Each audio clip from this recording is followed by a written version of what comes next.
What's good? Welcome to First String Podcast. On today's episode of First String Podcast, we have Lake Lewis Jr. joining us today to talk a little bit of Washington Commanders. Uh, the offense supposedly had a great day out there at training camp. They had the pads on, or where they were in shells. We'll get a report from Al as well as Sid on Cowboys and the Falcons. Um, we'll talk a little bit of Olympic men's basketball, as well as some other sports as far as we go with the Olympics. So we got a good show for y'all today. I hope y'all ready. Sit back, relax, and as always, let's go.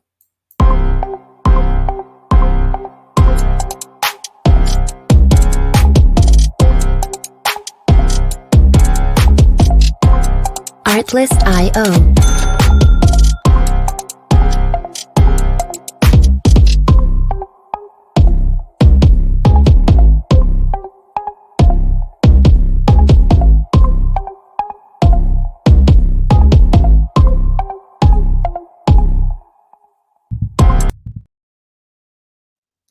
Welcome back to First String Podcast. Do not forget to like and subscribe to First String Podcast. Hit the bell to enable alerts for new content. And the most important part is that you tell a friend about First String Podcast. That good thumbs up as always. Listen, Sid is coming in hot.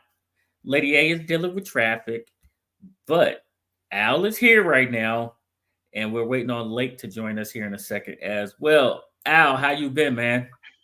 Good evening, Mr. Toothpick. How you doing, sir? Good evening to First String family. How y'all doing out there, man? Hey, we doing good. We doing good, man. Listen, have you been enjoying a couple of things? Training camps have started. Have you been checking in on the news on training camps? I'm checking. I'm writing down notes as we speak right now on a few Cowboys and other teams around the area. You see that DJ just signed 4 years, 110 an hour ago. From the bed. So that's another thing why this is slapping the face to my man CD Lamb, who just keeps getting ignored, man. They keep giving him these garbage offers, man. DJ Moore signed 4 years, 110 million extension, man. Oh, so we breaking news. We breaking news. Okay. Well, listen, as a Commanders fan, I love it. I love the fact that you guys keep waiting. You keep waiting to sign your players, and meanwhile, the price never goes down. It only goes up. It never goes down. It never goes down. It only goes up. So you either sign them or trade them, and we will take that trade offer in Washington. We will. We talked about this last week. We're not talking the extremes. You know better than CD would not leave us to come to you all. That would be downward mobility.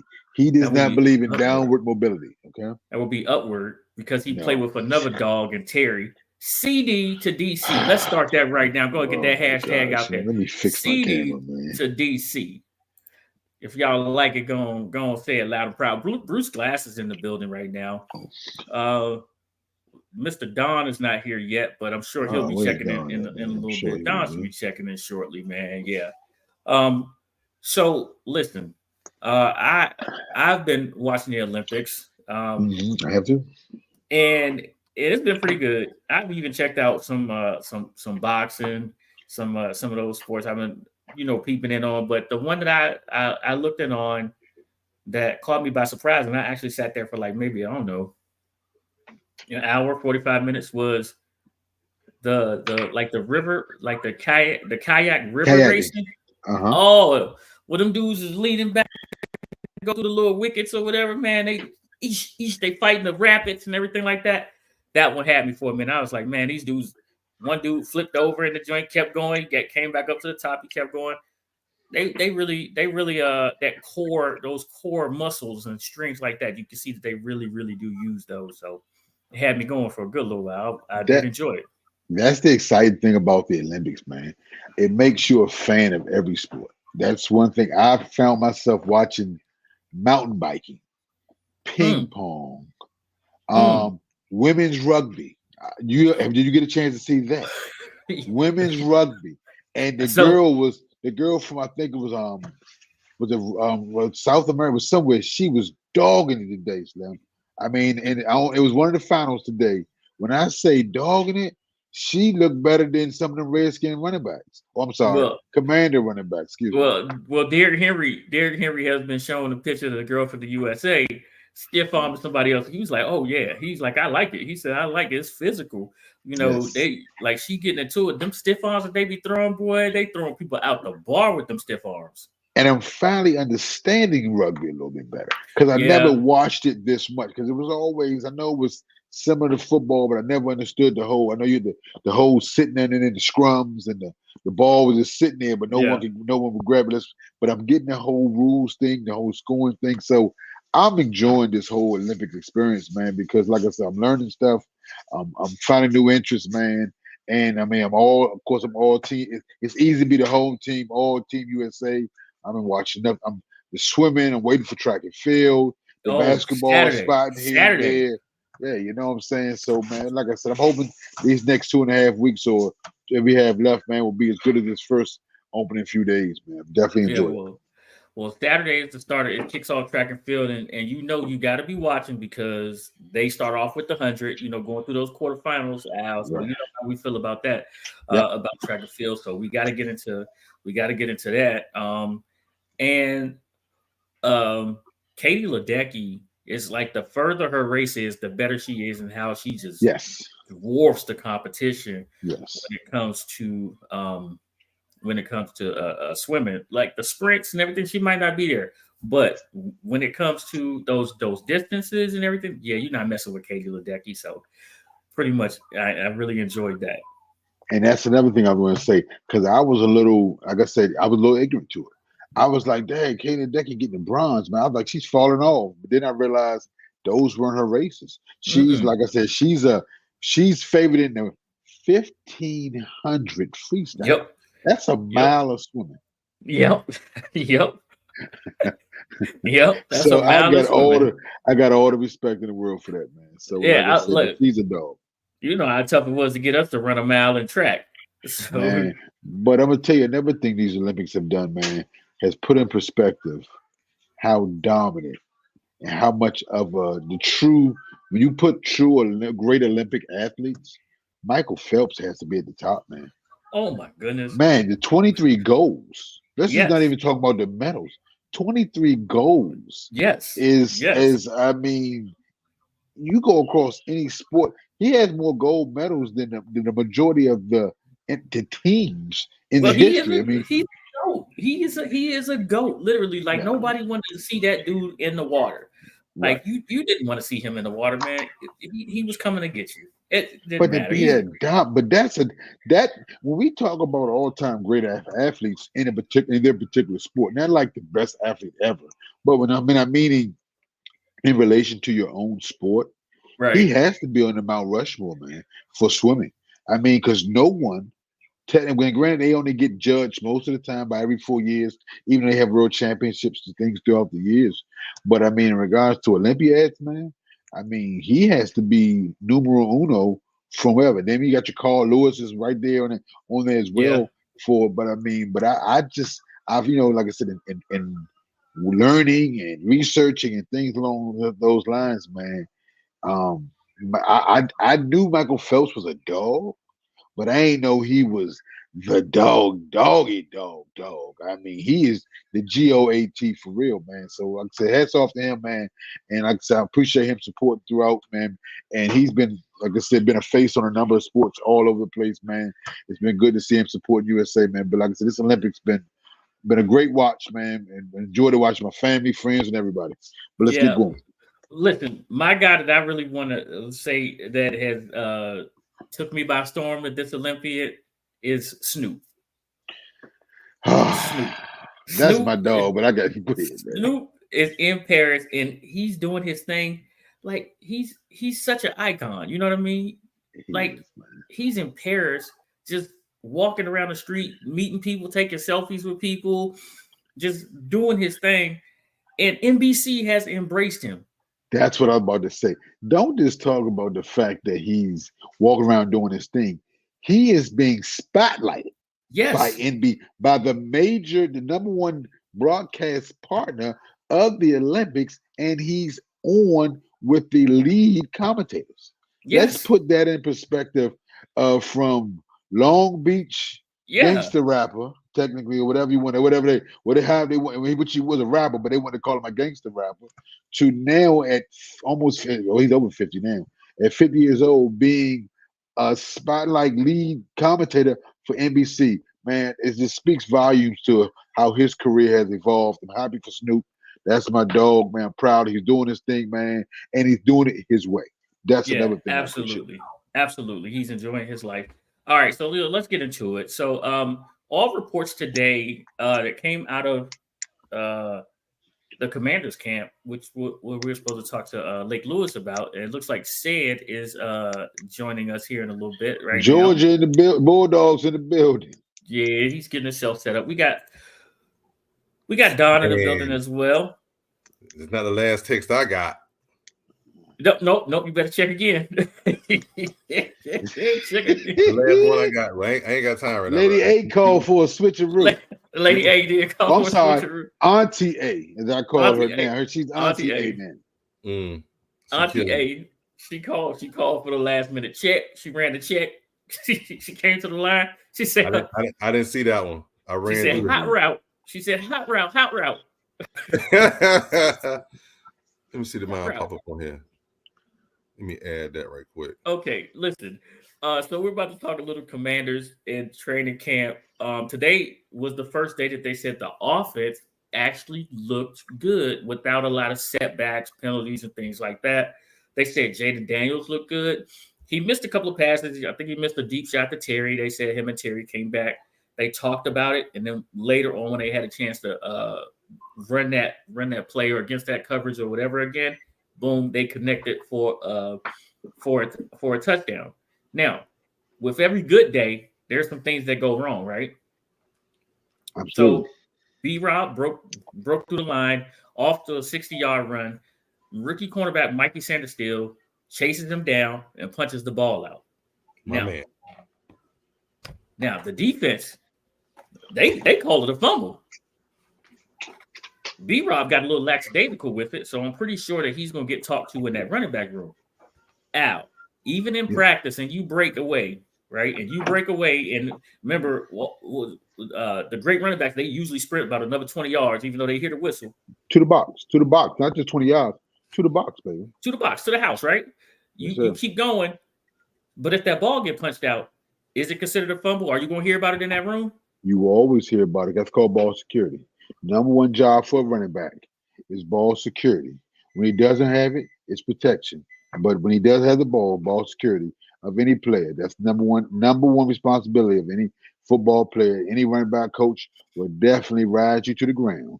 All right, because I don't want to hear it. So go ahead. You're right. Auntie A is going to stay backstage until we get Sid back. So okay. Auntie A, you stay right there. She's backstage. Once we get Sid, okay, Sid is here. Okay, now we can bring Auntie A in because hello, Auntie A. Hello. Yes, I'm a proud new auntie. I have nieces and nephews, but we added another one to the bunch. Yes. So tell us about Taz. Well, baby Taz was born on Sunday, the 28th. That is my nickname for him. You know how the babies move all around when the mother's pregnant? Well, think about Taz and how Taz moves around. That was him, whole pregnancy. So that's Taz. Big boy. What did I tell y'all? 9 pounds. Good God, man. He's not almost 10. He was almost 10. Don't let him go to Georgia. Don't let him go to Georgia. They already got enough offensive linemen. I mean, I got one picture of him. He's squared up, you know. So I don't know. Yeah, he sound like he a commander. He got some. He got some dog in him though. They need about 3 nurses to get him out, didn't they? Good gracious. Almost 10 pounds. Good gracious. Yep. So I was very proud. So proud. New addition to our family. Congratulations. Again. Thank you. You got that pic? I got it. It's going away right now. Okay. I just saw yep. I was adding up a little bit. I didn't even get a chance to, but I saw no, thank you. All right. So How's mommy doing? She's doing well. They actually went home today. Okay. Oh, Okay, good. So the person we're really concerned about is dad. How's dad? He's okay? Yeah, Did he man, pass out? Did he? He's elated. He has a new little linebacker. He's elated. So Hey! Our guest has arrived. Without any further ado, let's bring in the one and only Lake Lewis Jr. from After the Practice Podcast. How are you, sir? Hey, how you guys doing today? We are doing great. Looks like you recovered from the sun out there earlier today at Ashburn. Man, it's hot outside. We probably see a little red nowadays, so yeah. of course. All right. So listen, we're ready to dive into this Commanders training camp. So tell us, what did you see today out there at Ashburn? I mean, just it was a lot of 11 on 11, so they really kind of turned up the heat a little bit, and guys were getting after it. I mean, this is seems like each day it's the energy's picking up even more, and the practices are getting harder. And I think that's obviously scripted and by design. And so today, to go, to 11 on 11s, where yesterday you saw some 7 on 7s. The day before, you saw a little bit of work, but there was fans were out there too. So the last 3 days, fans have been there. So they're trying to ramp it up a little bit. So yeah, I'm impressed with what I'm seeing so far. Good. Okay, before we go too far down this rabbit hole, Dawn has reminded me to ask you about the question of the month. I sent it to you earlier. So the question of the month is, name 4 athletes that you wish you could have seen in their prime. You can name 2 from one sport, but once you do that, the other 2 have to be from different sports. So 4 athletes you wish you could have seen in your prime. In their prime, not your prime, their prime. No, that was great. When I saw it, I literally said to myself, this is it's kind of easy, actually. So it was good. Unfortunately, two of my first 2 are players that passed before they got to their prime. So for me, I would have loved to have seen Sean Taylor in his prime, and I would have loved to have seen Len Bias. Yes. It's prime. Very good. So that's 2 for me, 2 different sports. But then you got to come back to players who were before my time, who we know were great legends, and one of them is Jim Brown, and the other one, I'm a big boxing fan. I would have liked to have seen Sugar Ray Robinson. Oh, is this Sugar Ray's first time on anybody's list?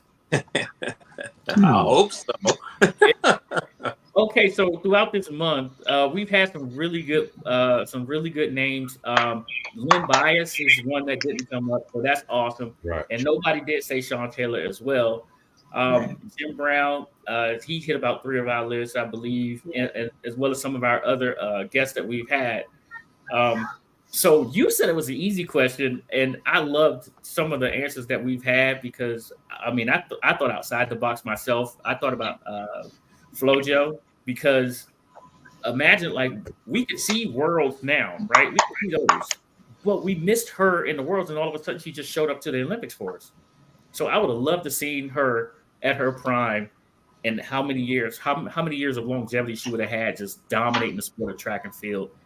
Don did an excellent job giving us that question, and Don will be with us this Saturday to give us our new question for the month of August. So make sure you guys get ready for that.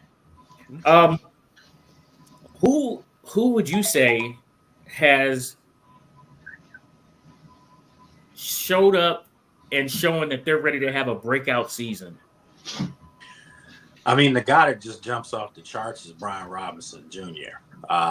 He looks really, really good, and he looks like, it just looks like he has a chip on his shoulder, like he wants to prove that he belongs in that conversation of the league's best backs. And I think he's going to have every opportunity to put himself in that category this year, because Cliff Kingsbury absolutely loves the guy, and you can see the way they're utilizing him, that he's going to be an intricate part of their offense. It's not going to be, why isn't Brian Robinson touching the ball? Why isn't Brian Robinson getting the ball? He's going to run it, and he's going to catch it. So I think Good news. All right. Well, That's Dave's ready to get into the offensive defensive line. So go ahead, Sid. You got there? No, check it out. Actually, it's more on the offensive side for this question that I have. We go to our defense side later. Offensive coordinator. Have you seen him mix up the calls, or is he still leaning past leaning? Or do you think he's kind of trying to stay even keel? What are you thinking? What you think? Well, I think it's going to be even kill. I think you have to, take into consideration during training camp, you really, your running backs can get beat up real quick. And a lot of times, as you know, these guys aren't in pads, and it's hard to simulate a run game when your guys aren't in pads because it's really hard to block when it's just hands, guys, just scrums in the middle of the field, and your running back will run through those and keep the play going, but the play would have been called, dead if it was a real play. They probably would have been down for a 2-yard gain at times. So I think what you're seeing is them pretty much more trying to get Jaden comfortable with everything they're asking him to do. I think it's going to be a lot easier for him to just turn around and hand the ball off to Brian Robinson Jr. and Austin Eckler for that matter. But, I would say to your question, I think there hasn't really been a consistent balance, but that's coming because, listen, when Cliff Kingsbury was in Arizona, they actually were a top 10 team in both passing and running. Right. And he didn't have the same running backs in Arizona. No offense to those guys he had. But Brian Robinson and Austin Eckler are a little different from what he had. Keep in mind, he's also got Coach Anthony Lynn, as his running backs coach. And that's anybody will tell you who's played under him, Austin Eckler being one of those guys in Chargers, that they benefit from all these eyes in the room, these coaches. So they're going to run the ball this year for sure. Okay. There we go. Lady A. That's a good kickoff. Yes. So my original question, you sort of touched on it. My original question is really everyone is hype around Jaden Daniels, and I wanted to know how he fit into that scheme. If he did look comfortable. You kind of touched on that, but if you wanted to elaborate, by all means. And then after that, let me know about this defense and how they're looking. Yeah, well, with Jaden, I mean, I've said this, going all the way back to the combine. Obviously he didn't participate in the combine, but just speaking to him there in Indy, and then also interviewing him in Detroit during the draft. The thing about him is that he's just mature beyond his years. Like, he's really got a good level head on his shoulders. And I think because of that, he could adapt to any offense. I mean, he's got the skill set to do whatever. You want him to run, he can run. But he is a true pocket passer first, who just happens to have a heck of a run game if he can open it up and take off. So I think he's coming along really well. Let me just tell you guys right now, there is no quarterback competition. He's the starting quarterback. Right. They're just doing what they're supposed to do and not say it and make them work for it. But he's the best quarterback on the field. There's not even a close second to him. And I truly mean that. He's that dynamic. So I think, you see times he's just looks like a veteran out there. Guys are responding to his leadership. He's also at times telling guys where to get, on the field. There's times where he needs them to tell him things and he listens. So it's just a really good respect factor already. Guys have rallied around him and they know he's their quarterback. As far as the defense, I mean, they've got people all over the field, and I'm going to say it right now. Johnny Newton is that guy. And there's no debating. I don't want to just go out and say something crazy, but this guy's got more upside than the other two tackles. I'm just saying it.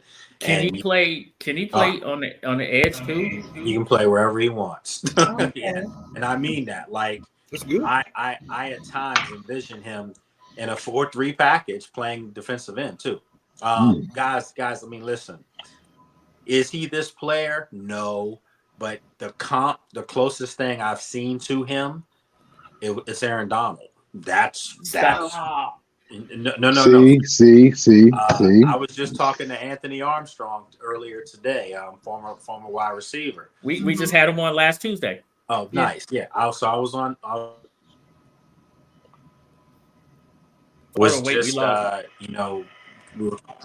we were talking about Newton, and he was just like, "Who do you see?" And I'm like, "I see Aaron Donald." And he said, "That's who I've been telling people from day one." I mean, this guy's violent, great hands, his burst. No defensive lineman on this roster right now. Period. I mean John Allen. I mean Deron Payne.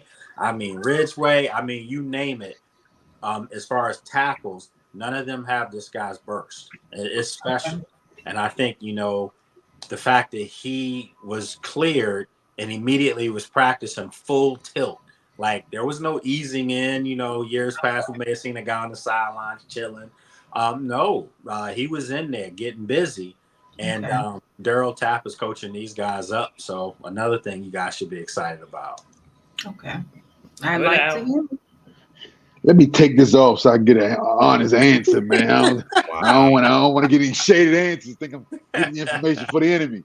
But y'all just stole my thunder. I mean, one of my questions was about Kingsbury. The next one I thought was who's gonna step up in the DN. But I am interested in knowing, does it look like Dotson's ready to come out of his sophomore slump? That's one of my questions. Yeah, you guys know I'm a little biased. That's my guy. Nittany line right there. Well, there it is. You said it right there. Yeah, we are.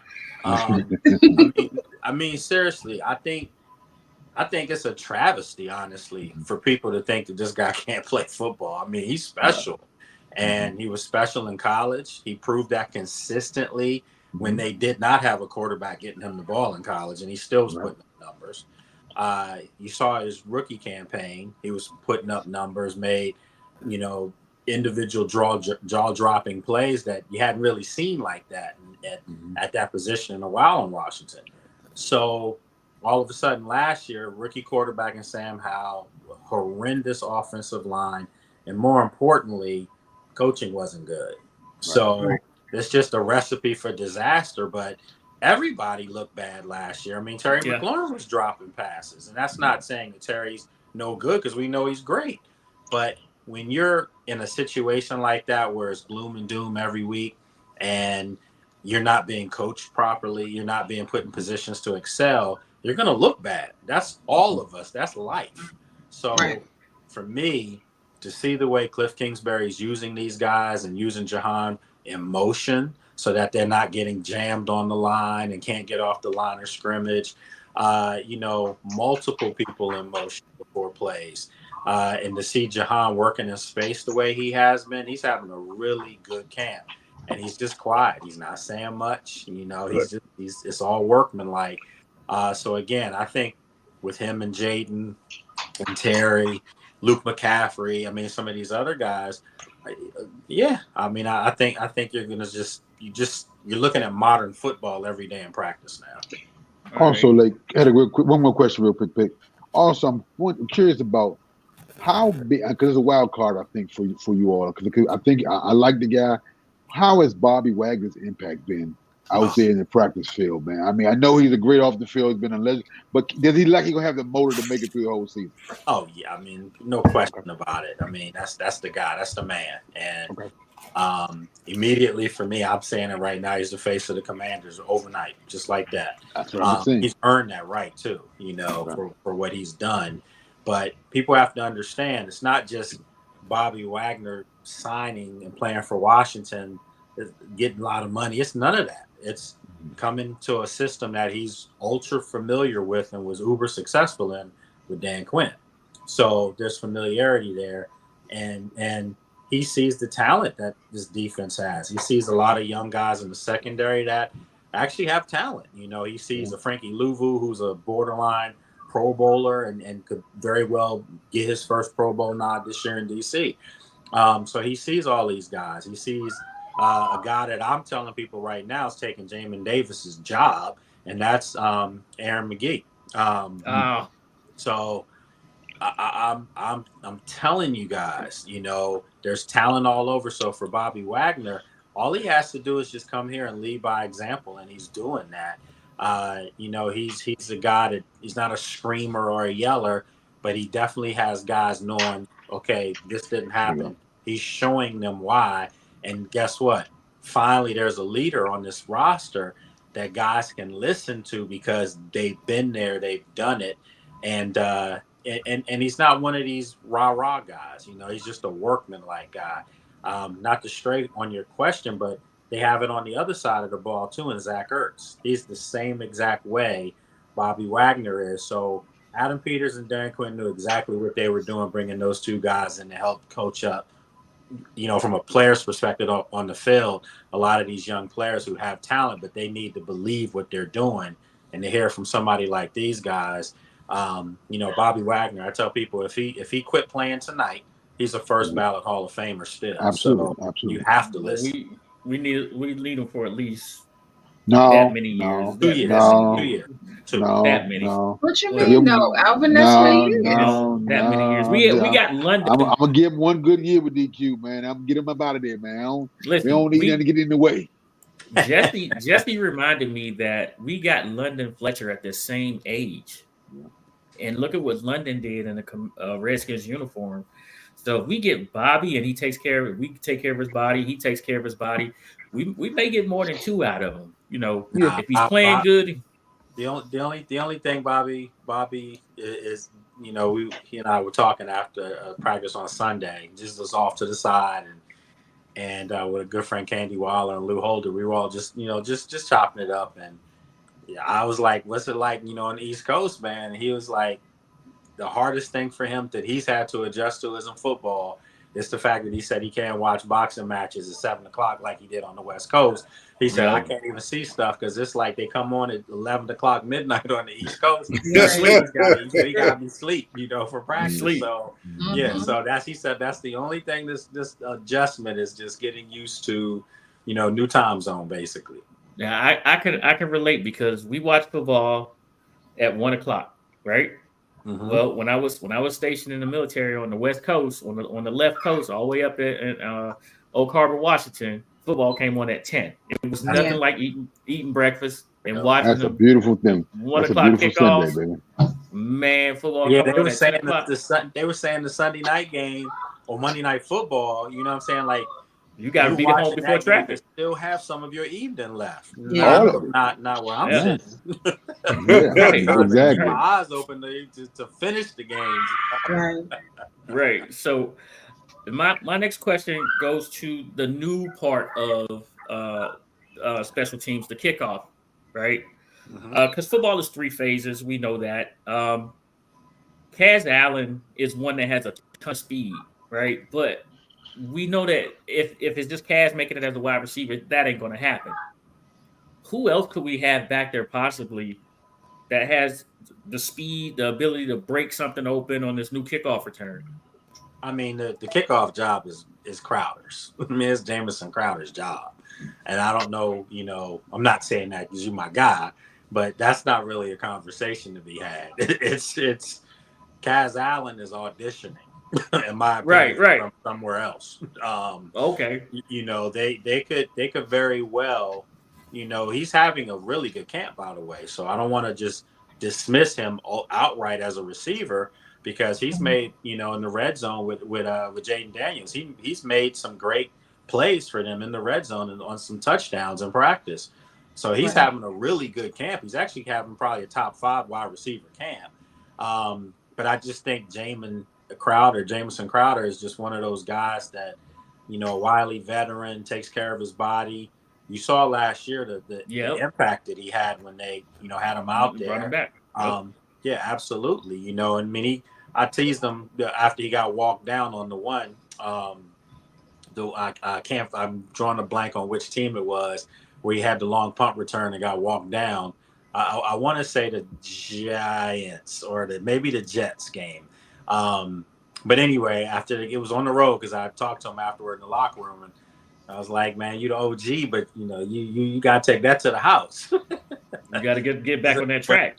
But the point is to be able to break a 30-40 yarder and get walked down, I'll take that every time because you flip the field right there. So I think it's his job, and I think he's another guy that's got the respect of the locker room. People know he knows exactly what he's doing. So Kaz Allen would have to have a really big preseason to bump him out of that spot. And it's, still possible, but I don't think he's going to beat out Jameson for punt return. All right. Let me ask this question before Said can get to it, so we can keep Said down with the big men. So I got to ask about the Georgia Bulldog and Rosemary St. Jack. You took my question. Yep. Yeah, I got to do it. I got to do it there. I got to do you say. I got it. Well, I want you to get down to the offensive line, Said. That's why I want you to go. All right. How is Rosemary St. Jack doing in camp right now? He hasn't done much. And, I was talking to his folks. I actually was at his what's today? Tuesday. My days are already scrambled. Yeah, you got a day off tomorrow. Sunday I was at his agent's wedding and got a chance to talk to some folks, and they were like, what am I seeing? And he had a great rookie mini camp. Really did. Actually, got everybody excited possibly to be their big wide receiver that they might need. I even said the same thing. He's a lock to make the roster. I knew that they gave him a nice signing bonus to sign as an unrestricted free agent. This guy was a starter at Georgia, so he's proven he can do it at a high level. Mm-hmm. Not the fastest guy, but sometimes you don't need that. Sometimes you just need to be able to, create space, guard your body, make those tough catches. And he's capable of doing that, but you haven't really seen his number called a whole lot, since that rookie mini camp.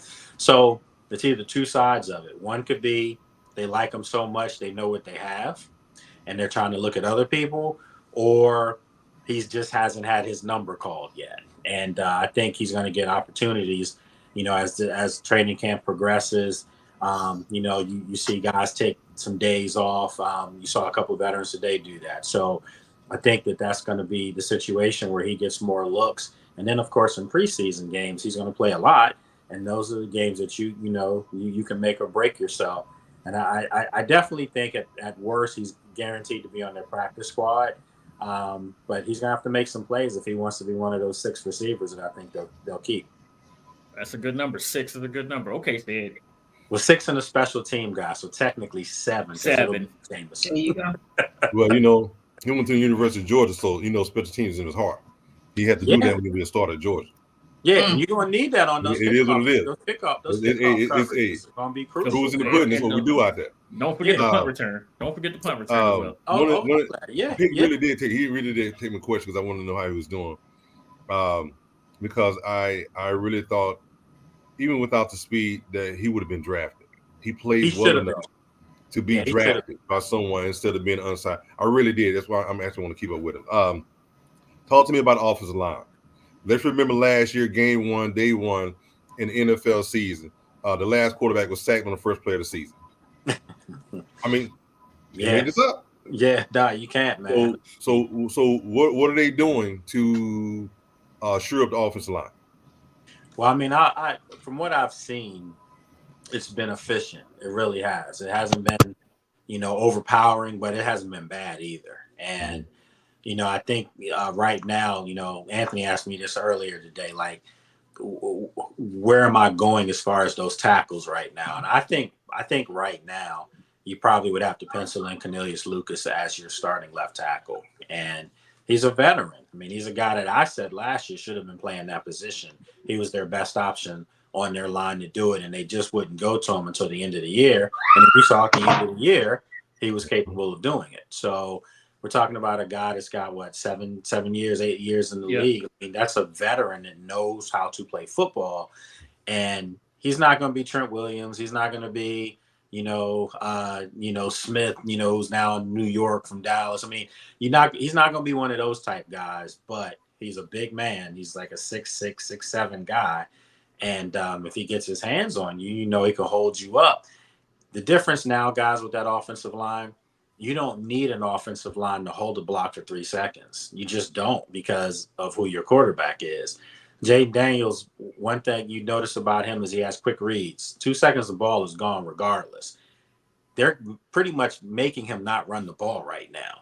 So, come Sundays when, you can improvise and come up with things on the fly, which he's great at doing. He proved that in college. now you're looking at an offensive line that doesn't have to hold blocks that long. Hold blocks for a second, second and a half, 2 seconds, and a decision's already made by your quarterback, whether I'm throwing it to this guy or whether I'm running. And I think that helps these guys. It won't make them look as bad.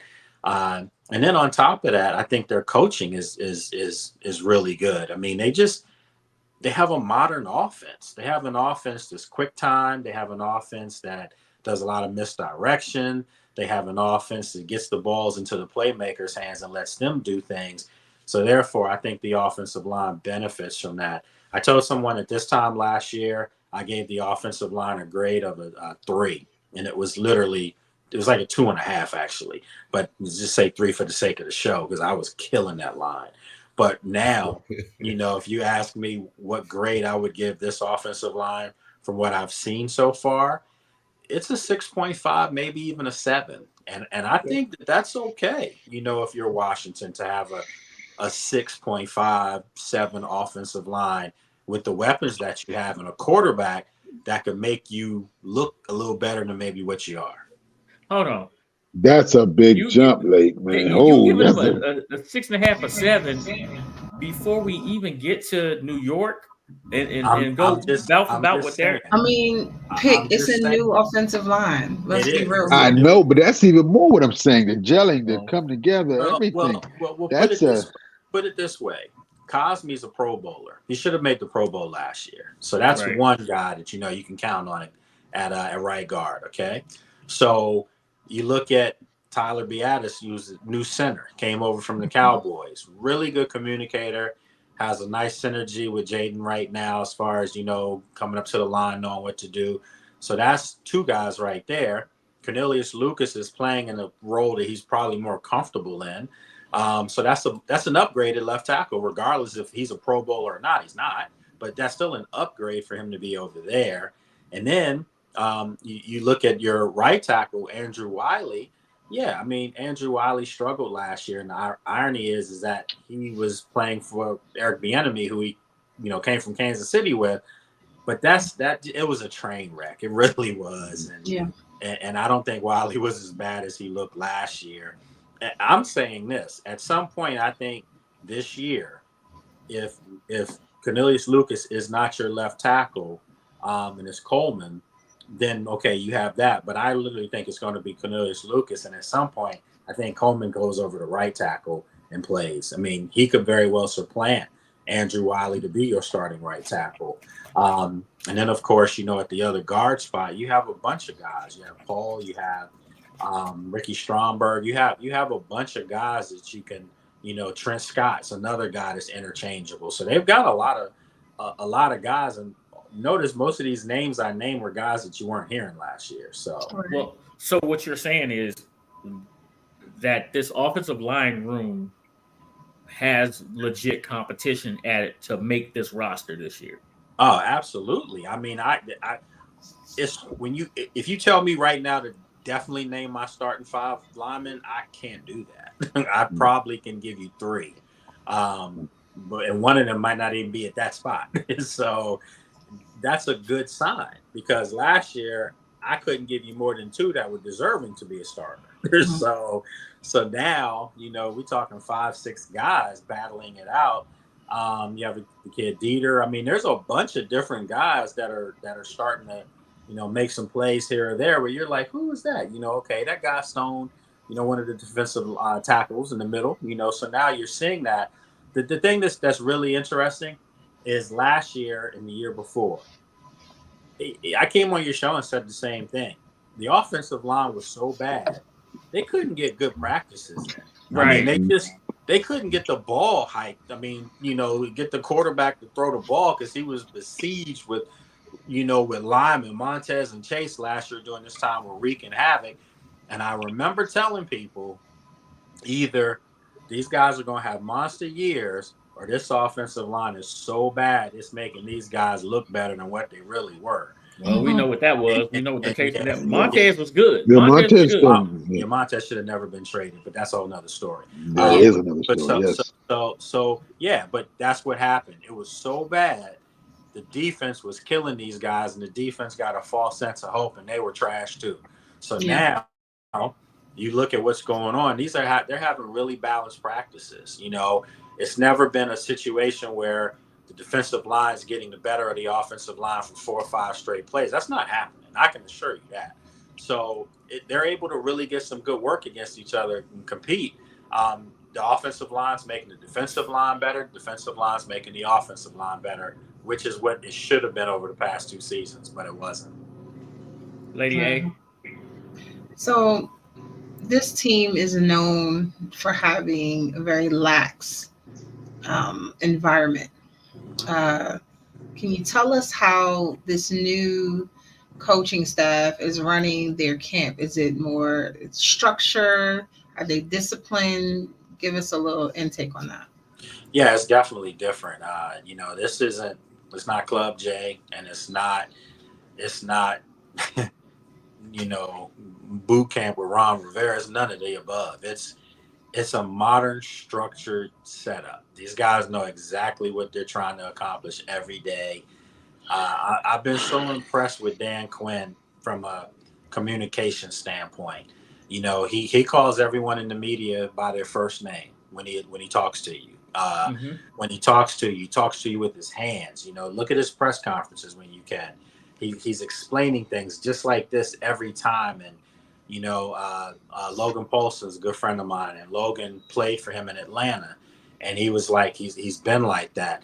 This past Sunday, I was talking with Scott Pioli, you know, former GM up in New England, and he told me he was in Atlanta when Dan was the coach there, and he said he's one of the best communicators he's ever been around, and he knows what he wants to do. He said, what you're seeing with him, you're going to get this every day consistently.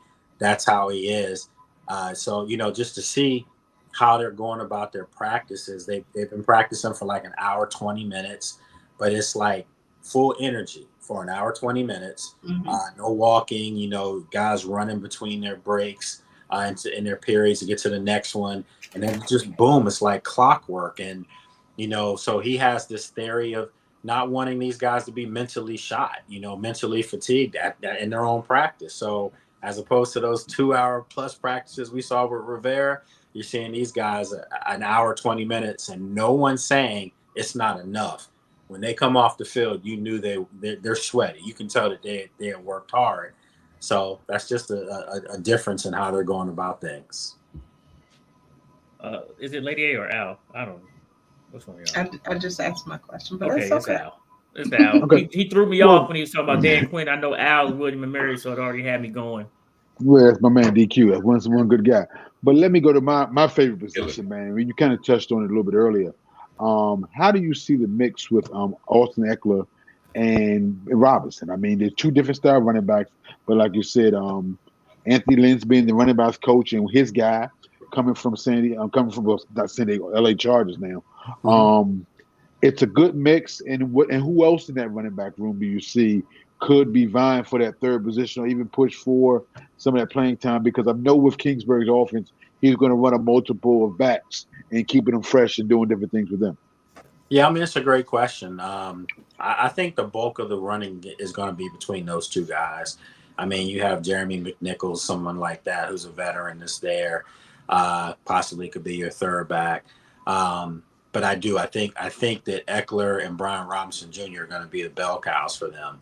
And they're really not that different because Brian Robinson proved last year that he can catch the ball out the backfield really well, actually. Yeah. And obviously that's Austin Eckler's game. For me, it's going to be interesting between those two when they get in the red zone because you guys know Austin Ekeler throughout his career has been a red zone machine. So, you know, maybe is that going to cut into Brian Robinson's opportunities when they get closer to the red zone? Because if you need the power game, then you got to have Robinson in there. So I'm telling you guys right now, you're probably going to see a couple times in the game. You might see them on the field at the same time, right? You know, just those kind of dynamic looks. So yeah, I think that they're going to use those guys to their strengths. Both of them are doing really well, you know. But again, Brian Robinson just looks like he's ready to have that kind of season where people are like, man, that back in Washington is really good. All right. What is it a contract year for him yet, or because I know he not yet. Not yet. Okay. No, it's got two left. So Okay. I get it. Yeah.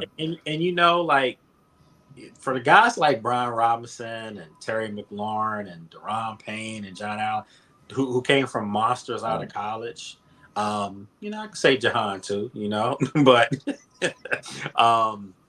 you know, you see these guys coming from winning programs in college and they come to Washington and it's like, what is this? You know, like, and then they're not being coached properly. Well, all these guys now have like a different pep in their step. Like you can tell that they know they're being coached. You can tell that they see the vision, they see the picture, the big picture. And I mean, when you see Brian Robinson laughing in practice and getting mic'd up, you know, that's not every day now. Don't get me wrong, what y'all think he's out there like that every day, because he's not. He never laughs. But, you know, they had him mic'd up yesterday. And I mean, and again, just goes to show you, like, guys want to do these things now because they feel like it's just a different atmosphere. There's no more cloud over this organization. And I feel like for the first time, it's my 15th year that I'm actually watching just real modern football, where over the years I would watch other teams and be like, man, why can't, you know, I can't cover this, or I can't, you know, why can't I see that? You know, everything was just like chaotic. It's not like that now. It's like you see, okay, I see why they're playing single high over here, or you know, I see why they're running the tight end out to the flat. I mean, you can see things now that are like, damn, this is modern football right This is here. real football. Yeah, this is real football. Exactly. Okay. And then you got a quarterback that you're like, damn, did he make that throw? Like, really? Yeah. So this is good stuff to see finally. So you just talked about a couple of the good rooms and most improved rooms and things like that. Let's talk about a room that's concerning to me. Last year, Emmanuel Forbes wasn't at his best. Maybe because he was not coached correctly. Benjamin St. Juste was running away from tackles, and I understand he left practice early today.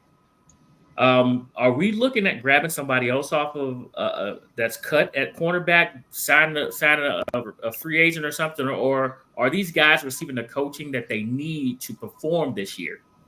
Both those guys are having really good camps. I mean, Forbes is having a really good camp. You know, he's bulked up a little. I mean, he's still skinny, but for him, he's bulked up a little. Okay.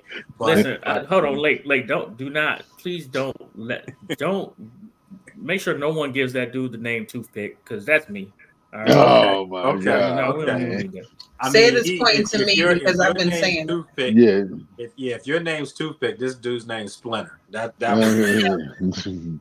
have been talking about that. I needed him to bulk up. Like, it was necessary. I mean, He can't get dragged down the field. That's embarrassing. Yeah, he's just a small guy, man. I mean, he's just a skinny dude, like abnormally skinny guy. And like his legs go from upper thigh to into his shoe the same way all the way down. It's unbelievable. I've never seen anyone's legs like that in my life. Never. But I mean, he's still a good football player. And I think that last year he was underutilized as far as what he should have been doing. I tell people all you have to do, if you want to know what I mean by that, is in the Philadelphia game, you kept him on A.J. Brown over and over and over and over. A.J. Brown is one of the biggest, strongest receivers in football. He's a monster. Yep. And Philadelphia also has one of the thinner wide receivers in the NFL, in Devontae Smith. That's where Emmanuel Forbes should have been on the whole game, and St. Juste should have been on A.J. Brown. Well, St. Juste can't run with St. Juste can't run with Brown. Well, most people can't. But the point is, from a size standpoint, you had a better opportunity, a better chance. So now when you guys talk about St. Juste and Emmanuel Forbes, well, you got to remember some other names. And I'm going to throw a name out there to you.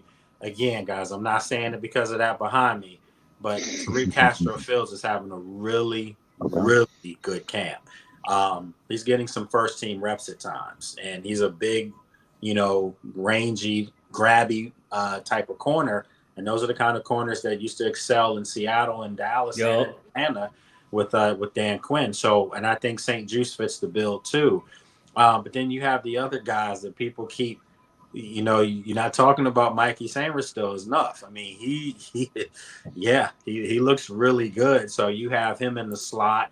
Then you have a guy like Quan Martin who can move up from safety spots at time. They've got enough in the secondary to get the job done. You know, I truly believe that they've got some other guys out there. Christian Holmes is another physical type of corner that, you know, is having a decent camp. All right, my little sister just checked in. She's a Cowboys fan, so don't let that upset everybody You else. got some good family, man. I don't know what happened to you, man. You got good family, man. She's the baby girl, so leave her alone. She want to do her own thing. She want to walk her own way, but sister's in the building. So yeah. All right. Lake, thank you for joining us. We really, really do appreciate it. I will tap back in with you again to get you on, and hopefully this season we produce more than 4 wins. Last question, everybody. I told you 6. Gave y'all 6. It's an improvement, but we'll take 8. 6, but you found your quarterback. I told you got 6 wins, but you found your quarterback. That's important, man. Yeah, it's an improvement. We'll take 8. Yeah. I think right now they're a 9-win football team. See? Oh my goodness! Oh my goodness! Pushing upward, actually, 9 wins pushing upward. Okay. Lake, can we quote you on that and definitely have you back? Because I want to revisit that. You can quote me on that. I think better players. It might take it to 2025, 26 season to get to that 9th win. But we're gonna work on that though. It's possible. The year before they had 6. The year before that they had 7. Last year they had 4. And think about it, 4 with horrific coaching. So coaching alone gets you 2. That puts you at 6. A quarterback, a legit quarterback, not just a decent pro quarterback, but a guy that when his career is done, he should have been a game changer, one of the better ones. That'll get you 2 right there. That's 4. So 4 from last year, that's 8. And then because of the camaraderie and just feeling better about yourself, you might steal a win from somebody. But the the NFC as a whole has gotten better. No. Yes. The NFC as a conference is, in my opinion, better than the AFC. Yes. But in the NFC East, I think what happened to Philly last year, I truly believe. I think Philly's going to win the division. I do. I think that there's going to be a 22-year thing now going on when there hasn't been a repeat a repeat team win the division. So I think Philly wins it, and I think Dallas is like right there, maybe a game behind. They're going to be going at it, of course. But I think Washington has a chance to legitimately get a wild card spot. I truly believe that. You get 9 wins, you're getting a wild card spot. If you get 10 wins, you're getting a home playoff game. And this team, you know, you have the thing that's going to happen now is you're going to have your frontline upper echelon teams in the NFC. You know, I think Green Bay's in that category now with Detroit. San Francisco is going to be there. That's 3. Philadelphia and Dallas, to me, 4 and 5. You know, so they're right there. But when you look at some of these other teams, Minnesota, no. The Giants, no. You look at the whole NFC South. It's going to be one team from there. That's what I'm worried about, Lake. I think the NFC South schedule as a whole is so weak. I think they may get 2 teams. I see the Atlanta Falcons have the weakest schedule in the whole league, followed by Tampa Bay. You must not see our schedule. Yeah, so Atlanta, y'all don't play Kansas City, but we do. That's the only team that's good on this. That's not the only one. I'm just telling you one off the top of you got 6 other division games against cupcakes. Let me go to drill some back from right now. Washington. Hold on. I got a question. Tell them late. You can pull Detroit out of there. Detroit lost the opportunity to go to the Super Bowl where he didn't kick their field goal. I didn't have Detroit there. But Detroit got a strong squad. You never did. Detroit. I never had Detroit there, so they lost the opportunity. He didn't kick their field goal. Yeah, Detroit's one of those teams. If you've been doing it all year, who cares? When you in the NFC Championship game, you ready to go to the Super Bowl, you kick their field goal, you take the 3 points, you go every time 3 scores. No, I mean I totally agree with you, but I don't think that's going to deter them I mean, it's a new year, and they've got. Well, they're losing. They're loaded. losing people right now in training camp. They have, I think, one of their they just signed Decker to a contract, and I think they lost a defensive back they lost somebody to an ACL today. Yeah. Y'all think I'm playing? Detroit isn't good. You said they're not. They just appear that way. You can't listen to her right now. No, please, come on, Lady A. Andre, Detroit but I wasn't lying.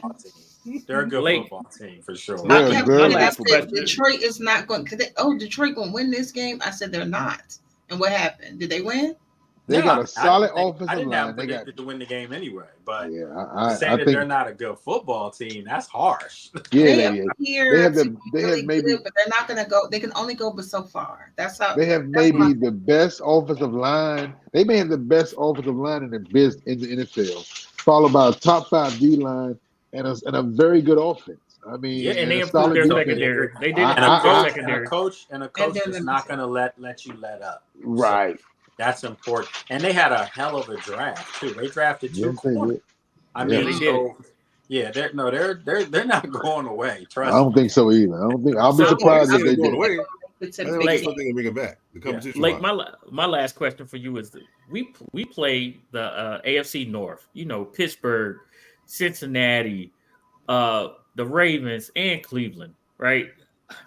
Those are 4 monsters, probably the best division in football. But if you're telling us we finna pick up 9, possibly 10 wins, which one of them teams are we beating?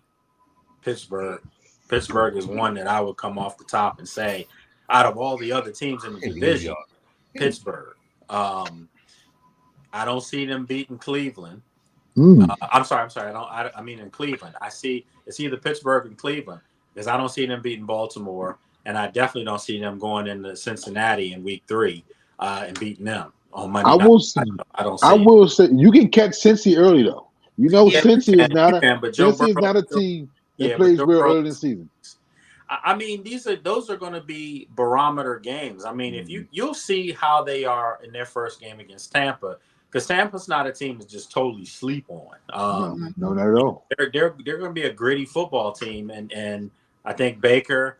Can he do it again? We're going to find out. Yep. But I do think that it's not one of those games. It's a 17-13 type football game. It's not one of those games that they're going to walk into Tampa and get blown out. That's not happening.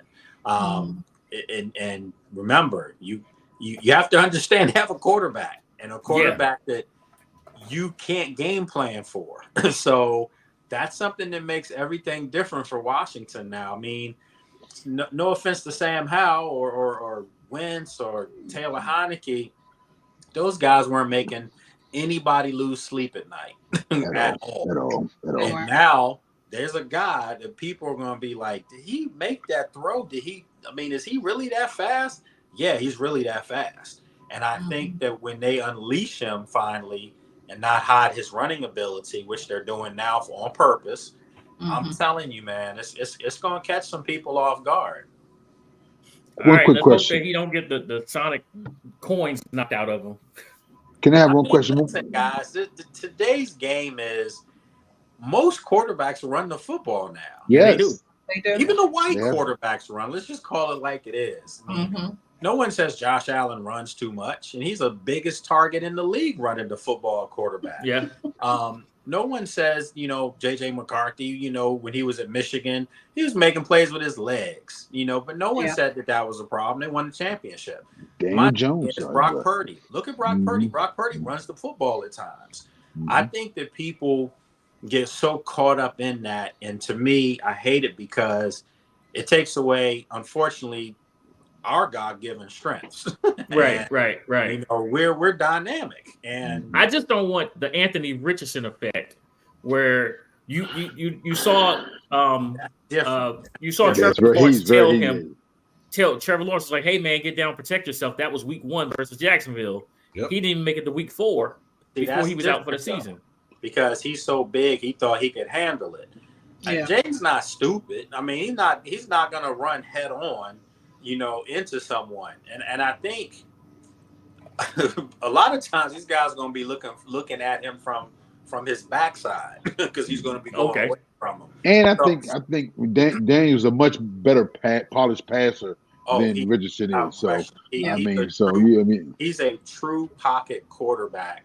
I'm telling people this. You want to know what Jaden Daniels is? At their best in Washington, he's Kirk Cousins in the pocket with RG3 as far as the mobility and running around, and he's better than them guys. And I'm saying this, I'm not saying he's a better quarterback than Kirk right now, but what I'm saying is as far as the potential and the clay that you have to mold, he's better than those two guys were at any point as far as the mold that they had. And you know, I think most people will tell you the same, not to blow smoke, but I think, you know, there's a reason why he went number 2 in the draft. And I'm telling you right now, if Washington had the number 1 pick, they would have taken Jaden Daniels and not Caleb. I know that for a fact. Yeah, we also know off of Hard Knocks that Brian Dable in New York really, really liked Jaden Daniels. Mm-hmm. A lot of people really like Jaden Daniels, and Washington definitely did, and just didn't want to slip up and say anything or do anything. But at the end of the day, they've got their franchise quarterback, and this isn't hyperbole where it's like maybe he could be. He's got every skill set, every tool, but more importantly, his demeanor is just it's professional. You know how there's young guys just know they're good and they know that they can really be special if they put the work in, not be handed anything. Jaden's that guy. He wants to win everybody over, not being brash.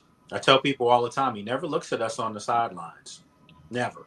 Like, he'll make plays, and his teammates, he goes to his teammates to high five them or, you know, talk to Zach Ertz. Him and Zach Ertz talk all the time. Good guy to talk to.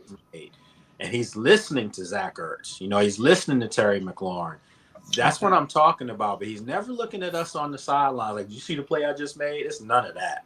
It's just, it's head down, you know, go to the next play.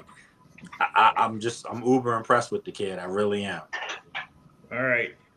Thank you, Lake. We will have you back. I will stay in touch with you. We always appreciate the time that you give us. When is your next podcast coming out? Tomorrow, actually. It will be coming out. We do have that day off tomorrow, well, physically from practice. But I'm going to do the after practice tomorrow. Right. So, yeah, we'll have some stuff on there, and then we're back at it on Thursday. All right. Okay. Be looking Thank forward you to so that, too. much. We really do appreciate your time. Give your best to your best.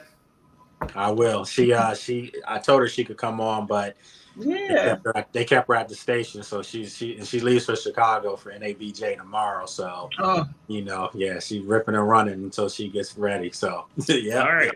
Yeah. Thank you so much. We appreciate you. All right. Appreciate you guys. Yes, sir. Yes, sir. That's Lake Lewis Jr. Catch his podcast tomorrow, the After the Practice podcast. Amazing. Listen. Cuzzo, I didn't forget about you. I got your comment starred because I want to bring it up right now. All right, so listen, say it.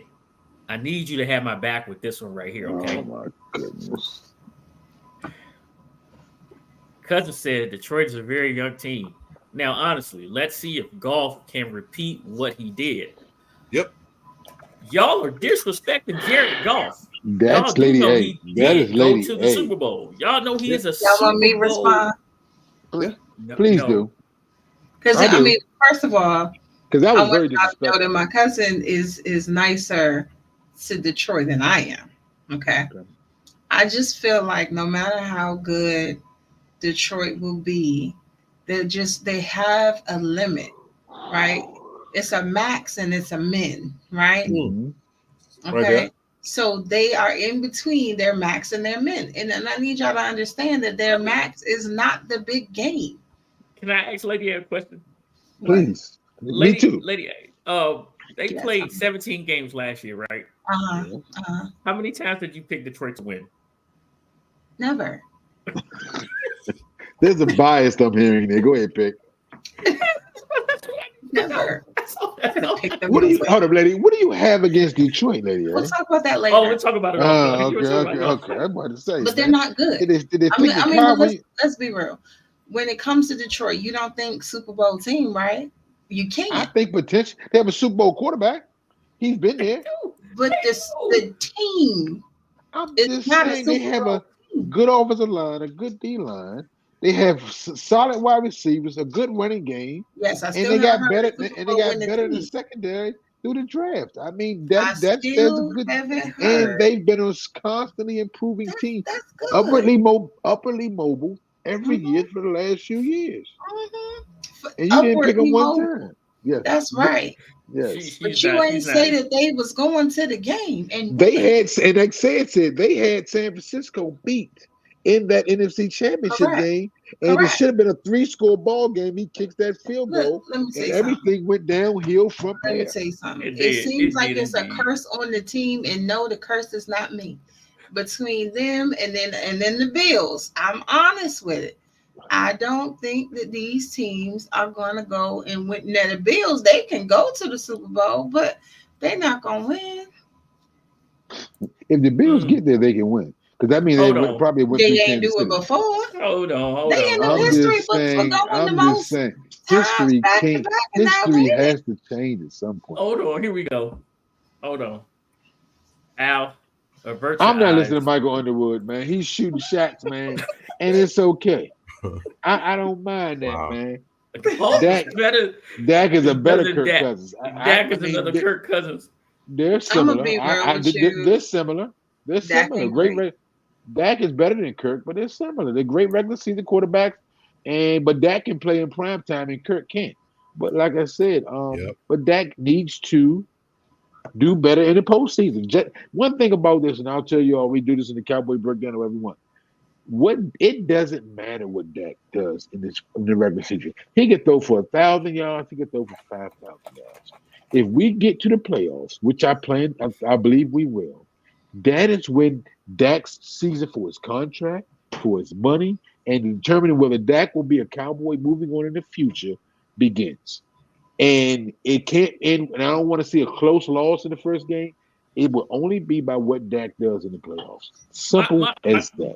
But Dak question- hasn't been very consistent, and the whole time he's been here, getting to the second round of the playoffs, he's only done that once, right?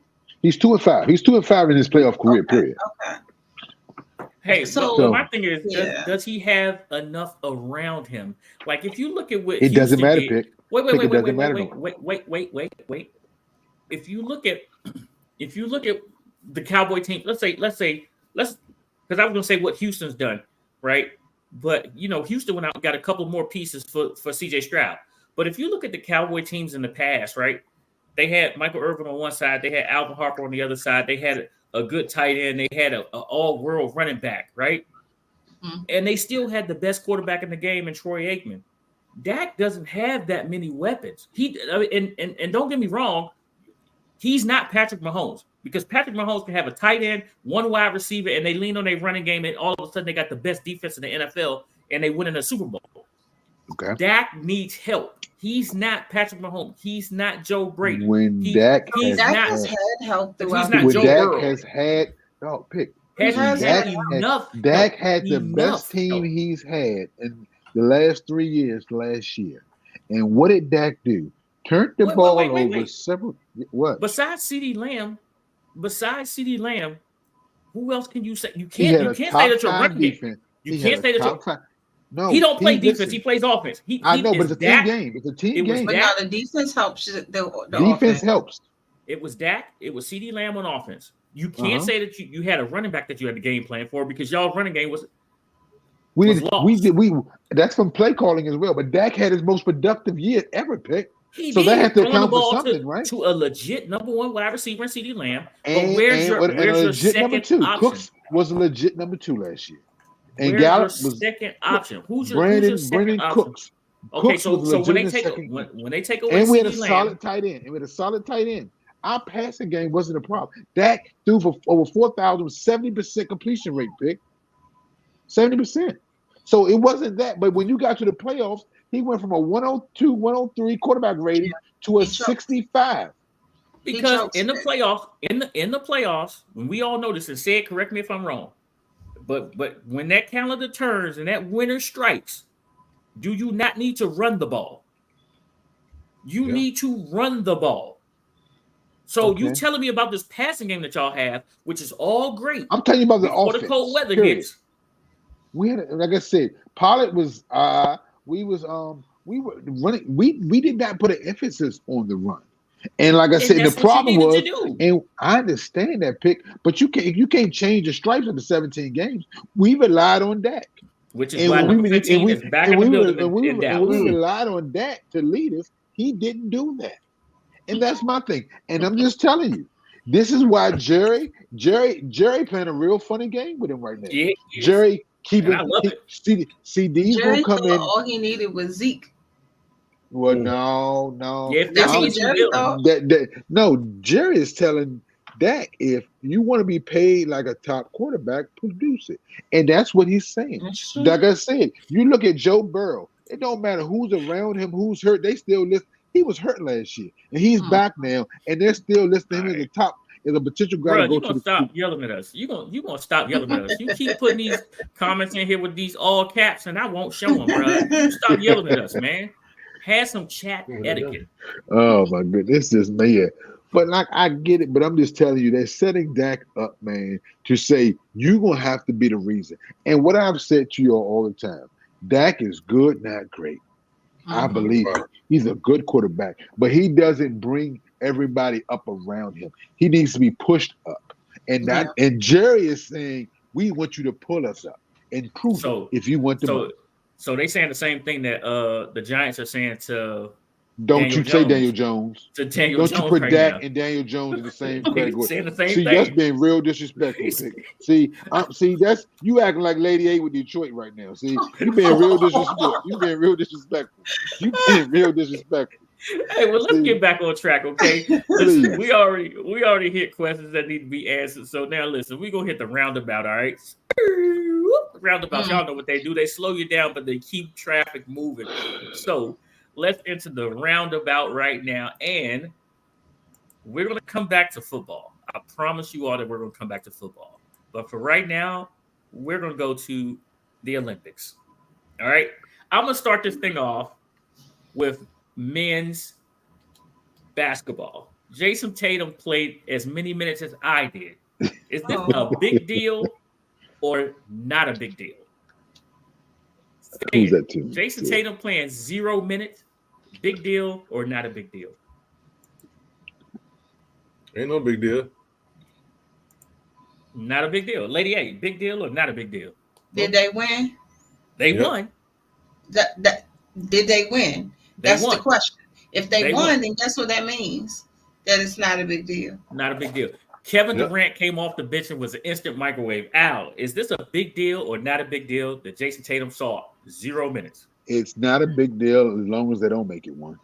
And if the media making it more one than anybody, he's not saying it. Steve Kerr has done everything to cover it, to say he was an idiot. And I understand. Like I said, Kevin Durant came off in a heater. I still don't understand why Derek White's getting more minutes than Jason Tatum, but it's not a big deal unless it becomes a trend. That's when it Well, becomes a listen. big deal.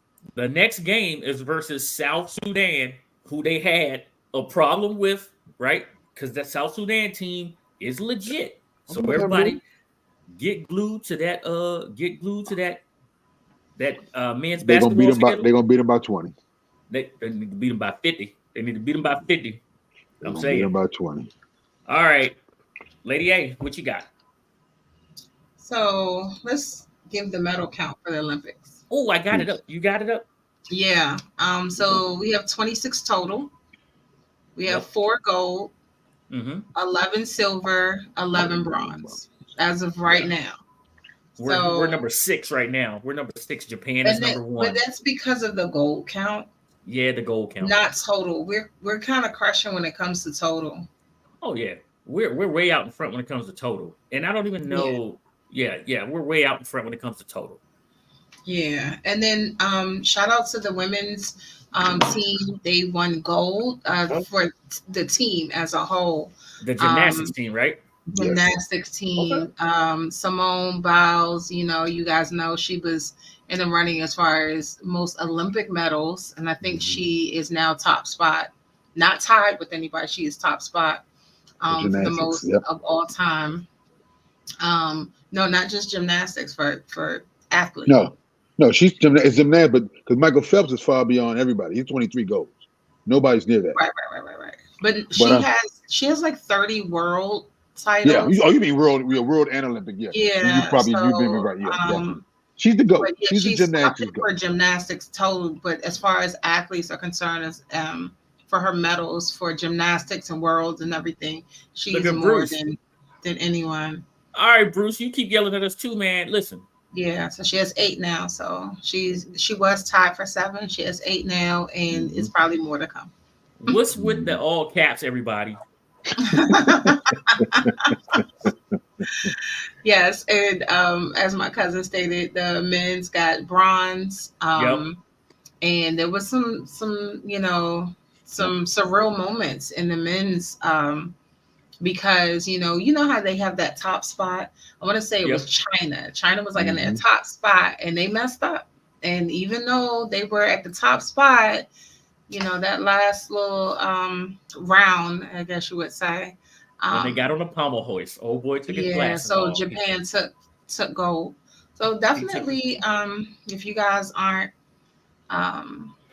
into it, just keep tabs on it. It's a lot of funny moments. They actually have Snoop commentating.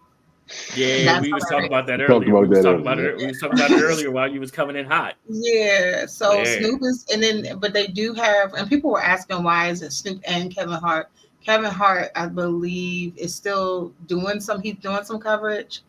I want to say it may be with Keenan or something like that. I can't remember who they have. Keenan. Yeah. They're doing highlights on Wednesdays and something like 2 days a week. They're doing highlights. Yeah. So check them out too. But and one cool thing, I'm not sure if y'all mentioned, did y'all talk about Flavor Flav? Nope. I haven't seen them. So the women's polo team, he found out, Flavor Flav found out that they were working like 2 and 3 jobs to be able to practice and come out to the Olympics. He said, nah, I don't like that. So he sponsored the team. So Flavor Flav has been there and been very active. And people are like, what's going on? It's because he sponsored the team. And so he's their biggest supporter right now. So that's really cool. Yep. What do y'all question? Wait, sorry. It is good to have the Olympics back because the last couple of Olympics when we had like no fans in the stands due to COVID and things like that, for people to actually be back at the Olympics and like you said, Flavor Flav is there. He's active, and Snoop is walking around and taking selfies with people and things like that. We shouldn't take these things for granted because who knows the next Summer Olympics, which is scheduled to be in the United States. Yeah. We hope that everyone keeps doing what they're supposed to do so that we can enjoy these games, so that we may be able to go to these games and enjoy them and support the athletes the way they need to be supported. So this is a big deal. Paris, for Paris to have their shout out right now. And for everybody to be over there supporting the athletes, I'm really, really happy about it. And that's why I'm just sitting back and enjoying these Olympics myself. Go ahead, Al. What you got?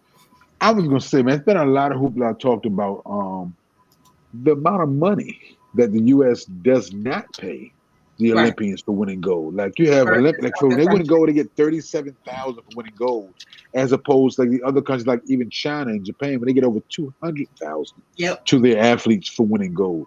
And it's been a lot of, I know different podcasts, different things I've seen that people have been raving, complaining about it, as we should. I mean, how do you all feel about that? I mean, and then one thing I didn't know is I found out this year is that they get money for winning the gold. I know they get endorsements and things and all those things, and those avenues are open up to them. But even getting the extra money, like I said, but I didn't know that usually we're the leader in those type of things, but we're like one of the worst this year. Well, I'm just gonna put it to you like this. When they up the money, you will see Pick in the Olympics doing the race walk. No, we don't need that. I will be. We didn't see Pick doing nothing in the Olympics. Pick will be in the Olympics winning a race walk. I will, when the money gets right, Pick will be training for the Olympics, and I will be doing the race walk. Okay. So there are some people that say that the reason for the low payment is because we get so many, but I have to argue with that because when we weren't getting a lot back in the day, other countries were still paying more than we were. So I'm not really sure how to put this in a politically correct way, I may explain my stance later off the record, but there's definitely lots of conversation behind that. And especially with, once again, the women's and men's teams, there is differences behind the support, the payments, things like that. So it's a thing. And like Simone, they talk about Simone Biles. Yes, she's one of the most decorated athletes, not just a gymnast, but athlete. But she has so many other things that she has going on in her life. She's a business owner. She has, all She's these a mommy. other things. Huh? She's a mom. Yeah, no, she's not a mom. She's a wife. Yes, she is. She's a wife. A mother. She's a wife. They just did an interview with her. She had a baby in the 2 years that she had a baby dog. That shit a baby dog. She had a Frenchie. She had a Frenchie. That was funny, Alvin. She had no babies. So, speaking of her and her family, her husband is Jonathan. My head is not that big. Ooh. I'm with it. But her husband is Jonathan Owens. He plays for the Bills, and he plays for Chicago. I'm sorry. Chicago. He plays. I thought he got traded for the Packers. He got traded to Chicago. Okay. Yeah, in division. Correct. So he actually got permission to go out to Paris and support her, which I think was really cool because the NFL act kind of funny when it comes to certain things, but they did allow him to go. So he was in the stands cheering for his wife earlier today. Yeah, so pretty awesome. Pretty awesome. Hey, any other sports y'all want to talk about? That I mean, me and Al chopped it up a little bit. Man, I told y'all, women's rugby, man. I am a fan. Yeah, man, them girls go, man. They got some dogs out there, man. They do. Al, you actually have the DC rugby team that's near you, so you actually got to get to Audi Field to check them out. Yeah. Do they? Okay. We got a rugby team. Man, listen, I'm a fan, man. I watched it earlier today, man. And I was just like, what is this, man? They're not playing. No, they not. They were stiff arming and the Americans got whooped today. That's the bad part. That's why I watched. They won the bronze though. They won the bronze. They did. Shout out to the women's soccer team.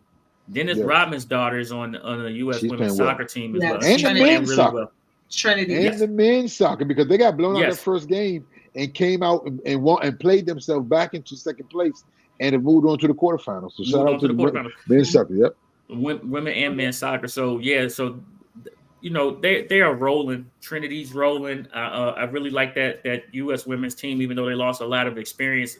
But that national soccer team, them ladies are doing their thing. They need to get younger. We are out of the roundabout. We are. Yeah, they had to get younger. We're out of the roundabout. Now, say it. Al, get ready. Y'all know what y'all been to do.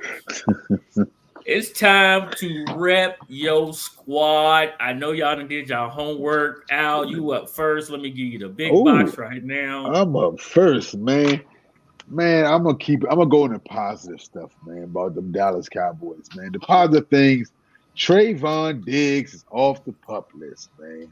We are working our way back to having a dynamic defense. I think people are going to be surprised what Mike Zimmer has in store for us on the defensive side of the ball. And that's going to be my proudest side of the ball, because the other side, I don't really want to speak about tonight. But I have to, because I'm going to do a roundabout, because like I told you earlier, I think Jerry's setting Dak up. And I'm tired of hearing Jerry.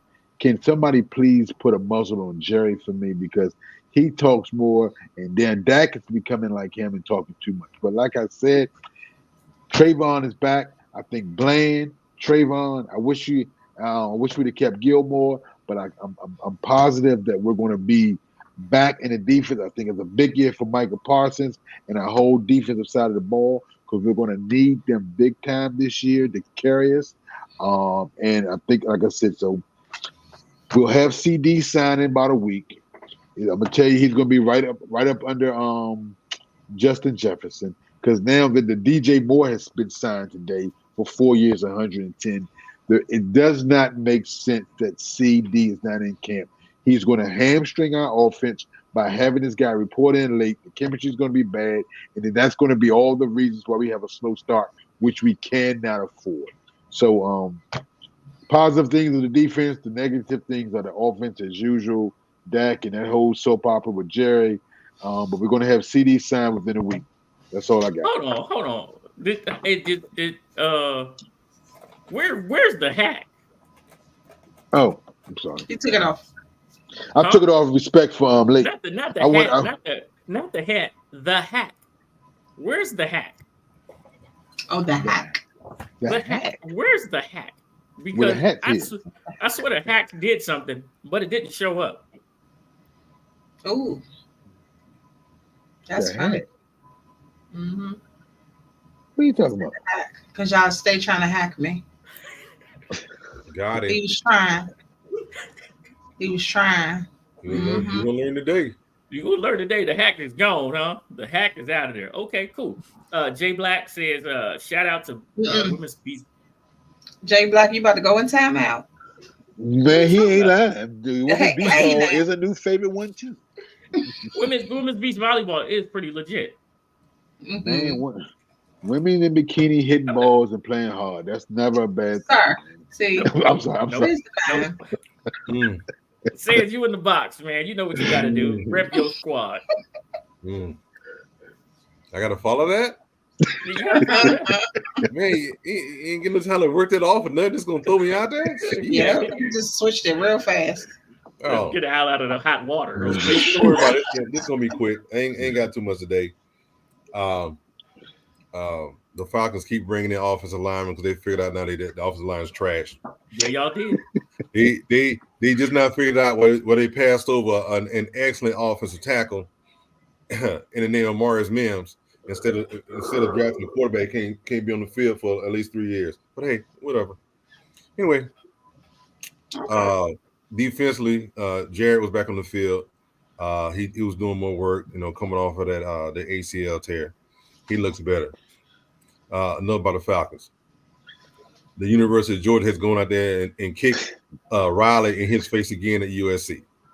They went out there and took another defensive tackle from USC, flipped him over, told him to bring himself back to the house. Got it. They're trying to throw NIL money to get guys out there. Them guys figuring out I can take NIL money, but I'm not making it to the league. I keep doing that. Anyway, Well, so Wow. they coming on back out here.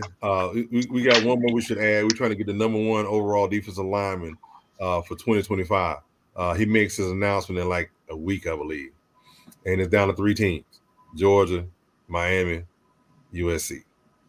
Okay. well, Lady A, you going to the big box, Lady A?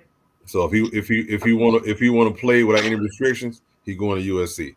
If you want to play and learn a little something and make it to the league, he'll come to Georgia. But these new kids don't like competing, so he probably go to USC. Well, I was told to give you this message from the University of Texas UT, right? Longhorns, right? Georgia can make the playoffs this year because it's like 8 teams. So that's what they told me to tell you. This is not a fine in the SEC. FYI. Not a bad. This is not a fine in SEC. Now ACC probably SEC. They're gonna see a bunch of these. They're gonna see a bunch of those. Oh, okay, Lady A, you in the box? Yeah. Okay, so you guys know I'm always Team DC, right? Yes, ma'am. So that's my team, okay? DC Sports as a whole. So we got 7 people that are competing from the Washington, D.C. area, the DMV, in the Olympics right now. We have KD. Of course, everybody pretty much who's watching this show should know who KD is. Kevin Durant. He's from Prince George's County. He's on the men's basketball team. We have, and of course, that's ongoing right now. We have Noah Lyles from Alexandria, Virginia. He is track and field. You'll see Noah on Saturday. Stay tuned. We have Katie Ledecky. She's from Bethesda swimming. Okay. Nope. So swimming is also They're finishing up and all that stuff. And she's the second most decorated behind Michael. Okay. in the pool. Up until recently, right? Yep. Okay. And then we have Jamal Harvey boxing. He's from Oxon Hill, Maryland. Mhm. Okay. And then we have Quincy Wilson. We spoke of him before, track and field from Bowie. Yep. We have Taylor Knibb from Washington, D.C. She's a triathlon and road cycling. So stay tuned for all these. Tori Husk, she's That's from Arlington, swimming, and she just won gold. She Yep, did. sure did. And she won silver back in Tokyo. So, of course, this was a big deal for her. And that's it. That's our 7 athletes from the DMV area. Some of them have not gone up yet. So definitely take a look out for them to watch. So that's my squad. Right. So there we go. We was repping our squad. So y'all know how that goes. Shout out to everybody that rep their squad, and especially those Olympiads right there. We're going to make sure they all good to go. Hey. What you doing, Pip? Gary, getting dizzy, man. There we go. I just had to do my Brady Bunch switcheroo, put everybody in their normal place where they're supposed to be. I think me and Al had talked about this a little earlier before y'all got on, and I wanted y'all's opinion on this. I wanted y'all opinion. Plus, it was the hack didn't take place, but Al had brought it up, saying Jerry's messing around with everybody's money, right? The price never goes down. Never right? goes down. It never goes down. Quarterbacks just got signed for $55 million a year, right? You just had a wide receiver hit the jackpot today. Who got signed today, Al? Oh, he just took himself out. Oh, DJ Moore. DJ Moore from Chicago just 4 years, just hit 110. His AAV is probably right about where CD wants his price to be, but they don't want to go there. It's lower than CD's, but CD wants Justin Jefferson money, and their numbers are comparable. Their numbers are comparable, right? You can't blame somebody for wanting to get their money. Nope. I want to spend one night talking about this, man. This for future reference, man. This probably should be after the show. But we need to talk so we can get to the NFL contracts where it's too much money going to these quarterbacks that haven't proven anything, man. And I don't mind what the NBA does when you make all NBA teams, things along those lines, you get the super max. But these guys who haven't done nothing, man. Trevor Lawrence, the highest paid quarterback. I mean, come on, man. The guys haven't done anything, man. And this is ridiculous. They gotta have some type of scale where you have to have at least done something before you qualify to be the highest paid player at a position or in the NFL before you even won a playoff game. Yeah, but nobody's talking about okay. So it's like when they do these things, they try to compare themselves to someone else. Like we just said that CD wants Justin Jefferson money, and their numbers are comparable, right? Their numbers are really, really comparable. Nobody is trying to. Okay, cool. That's absolutely great. Nobody's trying to compare themselves to Kirk Cousins because we know nobody touches Kirk Cousins when it comes to contract negotiations, because if they did, the first thing they would do is say, I'm going to sign this franchise tag, but this is the number we start at, right? And that's what Kirk Cousins said. When he signed that franchise tag with the Washington Redskins at the time, that was a starting point. That wasn't a finishing point. And since that point in time, if you put a franchise tag in front of Kirk Cousins, he's going to sign it. Yeah. CeeDee Lamb has not been given that choice yet as to sign a franchise tag, because look at the wide receivers, and it is it's the average salary of the top 5. Yep. The top 5 wide receivers, and that's the starting point for where he wants to be. So the NFL become a next in line, just gets you paid. It's nothing. That's the only problem I have. I don't know about that, because there's one De'Ami Brown who's up for a contract, and we ain't talking about that. What I'm saying is, though, if you've been reasonably good, you next in line, you become the highest paid. That's just. I mean, the quarterback. Let's say the quarterback position, because that's the only position I'm talking about. That people are being overpaid. I have no problem with wide receivers getting their money. Let's talk about wide receivers, because there's a wide receiver in Cincinnati right now that's not practicing because he ain't got his money yet. The same as, but he's But holding he's in. in camp. He's holding He's in. He's yeah, in CD camp. Lamb. CD Which Lamb said, "I'm is- not showing up," and that's Well, there's a difference. 50% of your Because offense. your coach has said, come to practice, come here, show up. And that's the coach siding with the player and almost a rebellion against the front office because he's holding in, but he said, you ain't got to practice. So I'm not going to get you fined the $50,000 for not being here. I agree you should get your money. But come on in, don't practice, but come But here and hold in. You know what?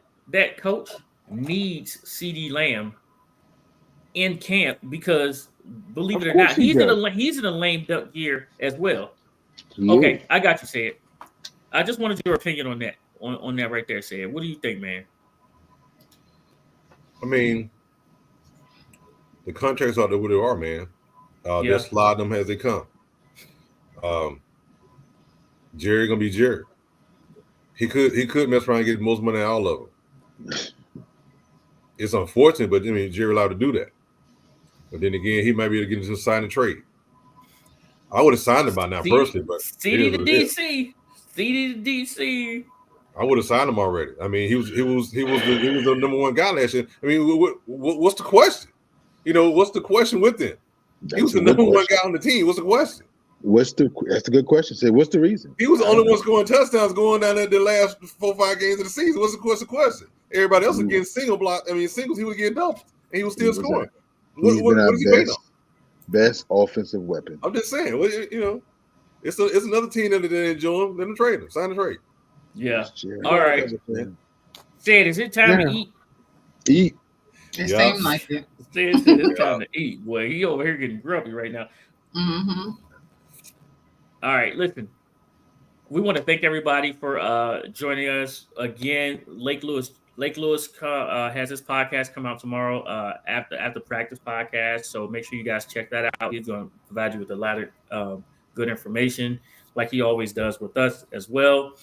On Saturday, we have our guy Dump Truck Dom bringing in the question of the month. We also have our guy Bill coming back. He's going to break down the Olympic basketball. So he's going to be looking at the women's and men's Olympic basketball, and the women are dominating in basketball right now as well. So he's going to give us some of that Olympic basketball. And we'll talk a little bit more NFL. We'll expand out as pads are being put on around the league. I do believe we have is it this Thursday that we have the Hall of Fame? Yep. Yes. We got football happening on Thursday. Houston, Chicago. Caleb's not playing. Yeah. Caleb is not playing. So, you know, football does kick off. This is the first weekend of football until February.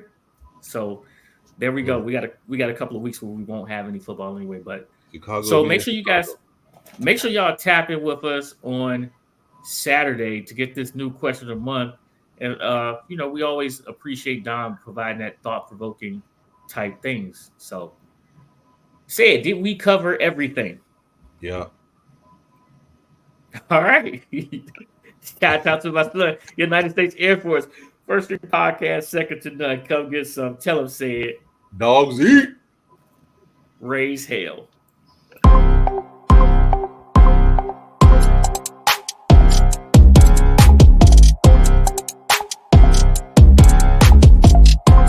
Artlist.io